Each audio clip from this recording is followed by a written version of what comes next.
Assalamualaikum warahmatullahi wabarakatuh. Shamarka fune kabajamtoota daawwattoota Aashaa Inda Kennitu kabajamtoota daawwattoota keenyaarra akkuma argaa jirtan kana meeshaa baay'ee bareedaa qabannee ta'e isinii dhufnee jirra jechuudha.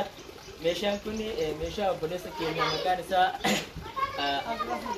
Abdurrahman yookiin immoo Sumayyaa hadhamunaa isa wajjin ta'uudhaan Haliimaa wajjin ta'uudhaan meeshaa kana ajajatanii jiru jechuudha kabajamtoota daawwattoota keenya.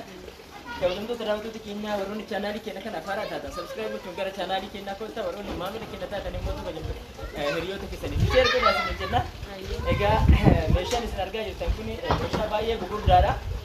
Akkuma san immoo meeshaan kun eessa deema yoo jettan kabajamtoota daawwattoota keenya asuma asallaa deema jechuudha kabajamtoota daawwattoota keenya. Warri asallaa isinillee kana akka xalabattan meelaala baay'ee bareeda egaa dubbachuuf ta'e meeshaan kun meeshaa guddaadha.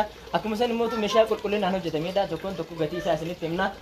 Akkamitti akka hojjetame akkamitti immoo akka ajajames isinitti himna jechuudha kabajamtoota daawwattoota keenya. Isin Abukaalidii fi Abdurrahmaan fi jechuudha. Abdurrahmaan fi Haliimaan meeshaa keessan ilaaltanii akka irraa gammadanii fi hiriyoonni isaanillee ijoolleen teenya ijoolleen biyya alaa jirtan hundi keessanuu meeshaa kana ilaaltanii akka irraa gammadan abdii guddaa qabaa. Isinillee dhuftanii akka xalabattaniif fi meeshaa fedhii keessanii filattanii intarneet irraa gabbuuftanii yoo barbaadan immoo nullee isin filachiifne akka dhuftanii bitattan abdii guddaa qaba jechuudha kabajamtoota daawwattoota keenya. Amma naashaan isin naasofte deebi'ee illee carraan naaqee dhufee isin bitattan. Fayyee daawwattoota keenya meeshaan obboleessi keenya Haliimaa fi obboleessi keenya Abdurrahmaan kana fakkaataa akka viidiyoo keenya wajjin turuudhaan gatii isaallee barachuudhaan warri bituu barbaadan lakkoofsa bilbila keenyaa duwwaa 9 jechuudha nu argachuu dandeettanii lakkoofsa dabalataa duwwaa 9 shantama jechuudha nu bilbiluu dandeettan kabajamtoota daawwattoota keenya. Eeyyeen ammaan meeshicha gatii isin beeksifnaa wanta barbaadan qabu Aashaa Inda Kennitu duratti akka argattan ni beektanii simoona ayyaana nama qulqulleeffamutti har'aan jalqarra filachuun meeshaa kan beeksisa. Anas isin beeksisa. Ayyee egaa kabajamtoota daawwattoota keenya meeshaa kana anas isin beeksisa jechuudha. Meeshaan kun tokkoon isaa kaameraamaanii ta'uudhaan Aashaan yoo nu wajjin turtaate nu wajjin turti yookaan illee immoo akkanumatti haala kanaan nama lamaan seenaa isin geessina jechuudha. Algaa kana isaan algaa lachuu manuma tokkoof ajajatan jechuudha. Inni tokko ofii isaaniiti.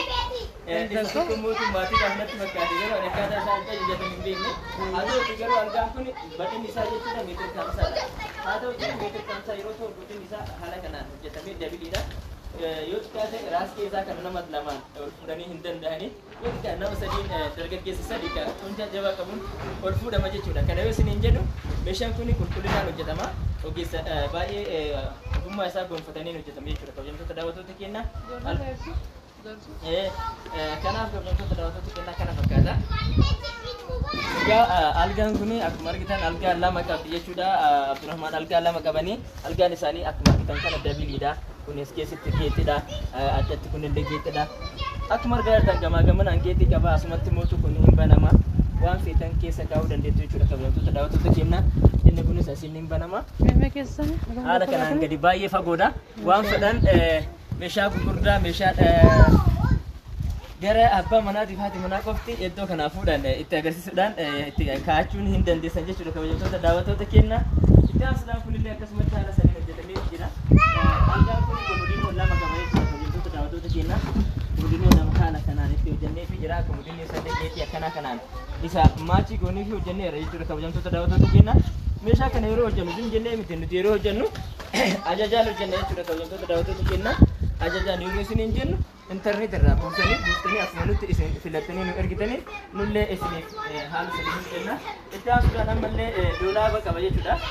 Abdurrahmaan doolaaba isaanii muka biyyaalaa yookiin UV yookiin immoo laamneetii jedhamurraa hojjetama kabajamtoota daawwattoota keenya. Laamneetiin keessi isallee haala kanaan.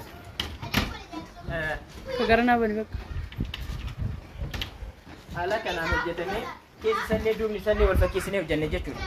Keessallee duuballee muyni kun wal fakkaataadha. Keessi isallee kana duubni isallee akkana haala kanaan wal fakkaataa tahee hojjetamee. Asirratti akka jechuun barbaadu muyni kun qalamii dibamee osoo hin taane akkanumatti muka hojjetamee maashinaan bahedha mitiire.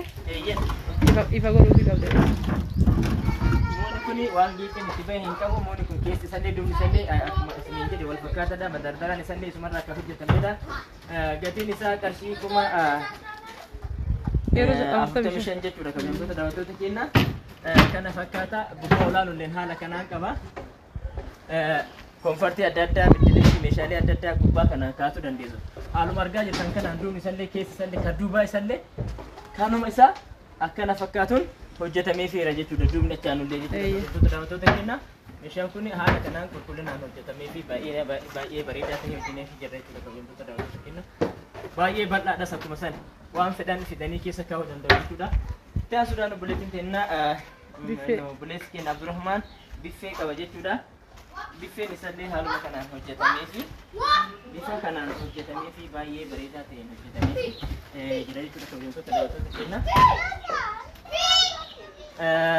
Egaa biffeen tun qarshiin ishii gatiin isii qarshii 24,000 jechuudha. Ammallee itti aansuudhaan meeshaalee mana keessaa qabdi. Meeshaalee mana keessaa waan akka rakabootii, jeetii warqaammaa, rakabootii abbaa gadaa jechuudha. Haala kanaan qabdi rakabootiin abbaa gadaa. Siinii 12 fi sufraa isaa wajjin firmilloo qaba. Haala kanaan hojjetamee fi bitamee dhiyaatee jira. Itti aansuudhaan jookii warqaammaa jechuun isa kanaadha.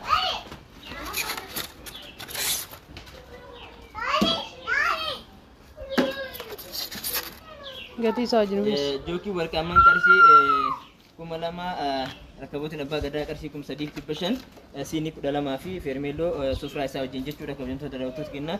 Itti aansuudhaan sarvisii warqaammaa qaba. Sarvisii warqaammaa. Egaa sarvisii warqaammaa jechuun isa kana keessaa yaafne irra meeshaa kun hin beekama. Akkuma suuraa kanarratti argamaa jiru. Yeroo baay'ee baafnee isinitti agarsiifna jechuudha. Kabajamtoota daawwattoota keenya kana fakkaata. Meeshaan kun tokkoffaa fi lammaffaa qaba akkuma isin hin jenne. Kanaaf inni kun sarvisii warqaammaadha. Sarvisiin kun qarshii 3,800 bitame. Itti aansuudhaan jookii adiyyaa qabdi. Jookii adiyyaan isa kana jechuudha. Baay'ee bareeda. Kabajamtoota daawwattoota keenya viidiyoo laayik godhaa isiniin jedha. Itti aansuudhaan ammas makrajii qabdi. Makrajii kana fakkaata jechuudha. Kabajamtoota daawwattoota keenya. Itti aansuudhaan ammallee saafaa sibiilaa fi sallaa uffataa qabdi. Saafaa sibiilallee akkuma argaa jirtan kana kun meeshaan keessatti naqamee meeshaaleen qimamii haala kanaan keessatti kan jiru kana saafaa baay'ee tokkoffaadha. Akkuma san furdiin isallee garaagarummaa qaba jechuudha. Kabajamtoota daawwattoota keenya. gatiin isaa qarshii 2,800. Egaa gatii isaa yeroo andagadhee kan bira turu taate Aashaan isinitti himte jechuudha. Sallaan uffataa immootu garana jira. Sallaan uffataa qarshii 800. Sallaan kunillee tokkoffaa fi lammaffaa qaba. Tankaarraa ta'edha daawwattoota keenya. Tokkoffaa fi tankaarraa ta'edha ni beekama jechuudha. Kabajamtoota daawwattoota keenya. Inni biraa arootoo qabdi. Akkuma san immootu burcuqqoo aannanii qabdi jechuudha. Viidiyoo keessatti agartanii jirtu kabajamtoota daawwattoota keenya. Inni kun kana fakkaata jechuudha. Kaartoonii keessaa hin baafne ni beekama jenneeti. Egaa itti aansuudhaan mandajaa kasalaa qabdi. Kabajamtoota daawwattoota keenya kana fakkaata jechuudha. Itti aansuudhaan mandajaan kasalaa qarshii 700. Itti aansuudhaan distii sibiilaa qabdi. Distii sibiilaa qabdi. Egaa distii sibiilaa mootuu qarshii 3,500. Walalii meetira 5 qabdi jechuudha. Kun kabajamtoota daawwattoota keenya achi jira. Itti aansuudhaan walalii meetira 5 kun walaliin tokkichi qarshii meetira takkatti qarshii 300 fi birrii 30 bitama. Itti aansuudhaan ammallee kabajamtoota daawwattoota keenya zayitii qabdi jechuudha. Wantoota asbeezaa adda addaa mana keessaa qabdi. Inni asitti argama jechuudha kunoo. Inni kunillee sukkaara qabdi, zayitii qabdi, duqeetii qabdi, xaafii qabdi. Humna takka asbeezaan tokko osoo irraa hin hafin waa hunda qopheeffatanii jiru jechuudha. Isaan kun jarri lachuu biyya alaa turanii. Yeroo ammaa kana galanii tiniin biyya keenyatti hara galfannee xiqqishoo boqannee tiniin biyya alaatti deebinee dalaganna jedhanii tiniin dhufanii as jiran jechuudha. Kabajamtoota daawwattoota keenya. Yeroo meeshaa namaa dhiyeessinuu fi meeshaa namaa binnu waan tokkoffaa laallee binna jechuudha. Kabajamtoota daawwattoota keenya. Xaafiin kun kana fakkaata. Gingilchanii sirreessanii gara mana baaburaatti deemuun qophaa'aa jechuudha. Kabajamtoota daawwattoota keenya. Itti aansuudhaan ammallee kiiloo 50 duqeetii qabdi. Duqeetiin kiiloo 50 xaafii fi marranaasee duqeetii qabdi jechuudha. Kabajamtoota daawwattoota keenya. Inni kun kana fakkaata. Kabiraa immoo ammas sukkaara kiiloo 5 fi bunaa fi akkasumas meeshaalee qimamii qabdi jechuudha. Dhumarratti egaa meeshaaleen qimamii akkuma argaa turtan as keessatti viidiyoo keessatti argaa jirtanii. Daawwattoota keenya meeshaan qimamii kana fakkaata. Tokko tokko isaatiin habbaa sagalii, habbaan sagalan isaatu maankaa sagal qaba jechuudha. Daawwattoota keenya kana fakkaata hunduu qadaada qaba. Guddaan akiraa isa kana.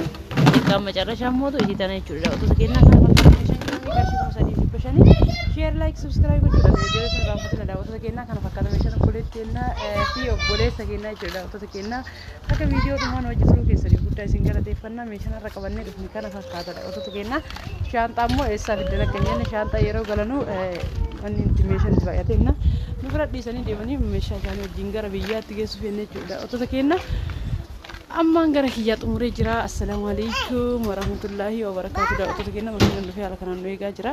Kanaa jecha amma gara xumuraa deemnee irra nagaatti.